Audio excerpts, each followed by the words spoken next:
Halo, apa kabar? Anak-anak kelas 5 yang luar biasa. Masih bersama saya, Bapak Ujang Herman. Kali ini Bapak akan menyampaikan materi tentang matematika, khususnya materi tentang kecepatan. Nah, hari ini Bapak akan menjelaskan lebih khusus tentang kecepatan bagian yang kedua, yaitu menghitung jarak tempuh. Nah, untuk itu kalian persiapkan diri, siapkan buku matematikanya, buku catatannya, buku latihannya, dan alat tulis yang lainnya. Nah, untuk itu marilah kita mulai pembelajarannya, yaitu menghitung jarak tempuh.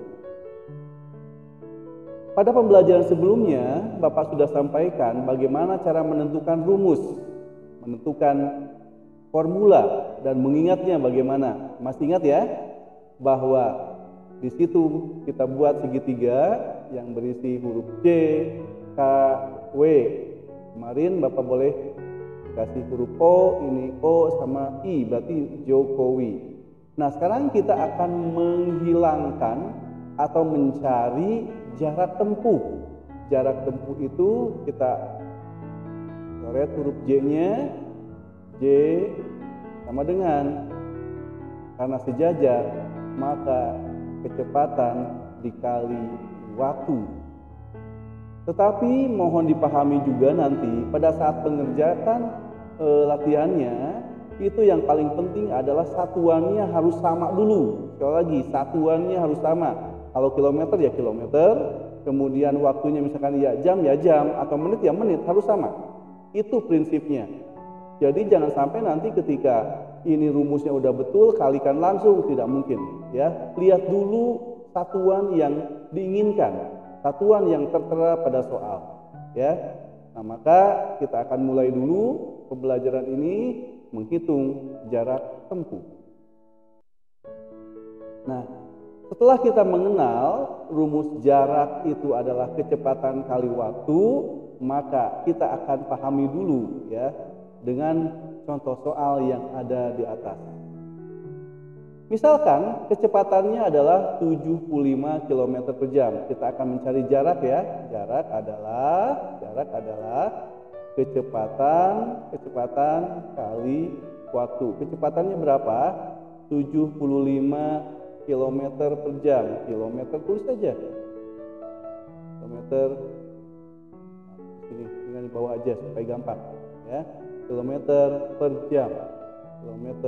jam dikali 3 jam. Oke. Nah, karena satuan waktunya sama, maka bisa kita coret ya, berarti 75 kali 3 yaitu berapa? 225. Nah, satuannya apa yang diinginkan adalah kilometer. Nah, karena ini kilometer tersisa ya. Itu caranya. Jadi gampang saja. Di depan Bapak sudah menyampaikan bahwa satuannya harus sama dulu ya. Kalau belum sama ya disamakan ya, sesuai dengan satuan waktu maupun satuan jaraknya ya. Baik, kita akan soal yang kedua. Di situ beda satuan waktunya. Ini menantang ya. Tulis dulu, jarak adalah di sini kecepatan kali waktu. Kecepatannya berapa? 25. Tulis ya. Kemudian satuannya mendingan ke bawah supaya lebih paham. Kilometer per jam. Dikalikan 180 menit. Waduh, ini nggak sama nih. Nah, maka disamakan dulu menit ke jam ya. 180 menit berapa jam? Oh, 3 jam. Oke. Maka perkaliannya berubah menjadi 25 km per jam dikali 3 jam. Nah, kalau sudah ada jam begini kita coret, nah berarti 25 kali 3 berapa? 75 km. Jadi jaraknya adalah kilometer gitu ya. Ini cara menentukan dan mengubah satuannya. Sebelumnya memang sudah kita pahami, sudah kita pelajari bagaimana cara mengubah satuan. Nah, berikut ada sebuah soal cerita yang perlu kalian terjemahkan ya. Sebuah kendaraan melaju dari kota A ke kota B selama 2 jam. Apa itu? Waktunya. Waktu sama dengan 2 jam. Kendaraan tersebut melaju dengan kecepatan 60 km per jam. Kecepatannya berapa? 60 km per jam. 60 km per jam. Ya. Pertanyaannya, berapakah jaraknya? Gampang. Jaraknya adalah kecepatannya berapa? 60 km per jam. Kilometer per jam. Kali.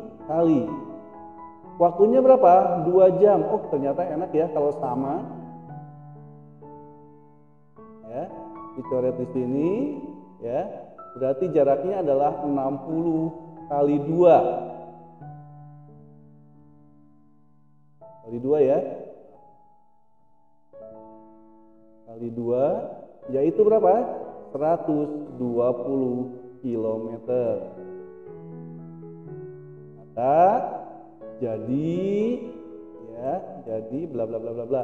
Jadi jarak antara kota A dan kota B adalah 120 km. Itu cara mencari jarak ya. Nah, berikutnya soal yang terakhir, soal cerita masih ya. Di situ tertulis sebuah sepeda motor melaju dari kota A dan kota B selama 1,5 jam. Apa itu? Waktunya. Waktu 1,5 jam. Ya. Dengan kecepatan 40 km. Kecepatannya 40 km per jam.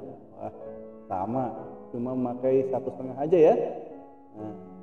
Sekarang jaraknya berarti kecepatannya 40 km per jam dikali 1,5 jam. Satuannya udah sama, tinggal dicoret aja. Berarti jaraknya adalah 40 kali 1,5. Berapakah itu? Ya, seperti yang kemarin 1,5 sama dengan 1/1/2 ya. 40 1/1/2 1/1/2 atau mungkin bisa lagi 40 kali 3/2 boleh. Nah, kalau 3/2 berarti 40 kali 3 sama dengan 120. 120 dari mana? 40 kali 3 terus dibagi 2. Berapakah? Oh, hasilnya 60. 60 apa satuannya? Yaitu 60 km. Maka jawabannya jadi jadi jarak yang ditempuh sepeda motor tersebut adalah 60 km. Begitu. Mungkin itu saja yang bisa Bapak sampaikan. Semoga ini bermanfaat dan lebih paham. Diulang terus sampai paham ya. Bagaimana menentukan atau menghitung jarak tempuh ya. Yang datanya, kecepatannya ada, waktunya ada. Berarti ya untuk menentukan jarak tempuh. Itu saja yang bisa saya sampaikan. Terima kasih atas perhatiannya. Semoga bermanfaat. Terima kasih dan selamat belajar.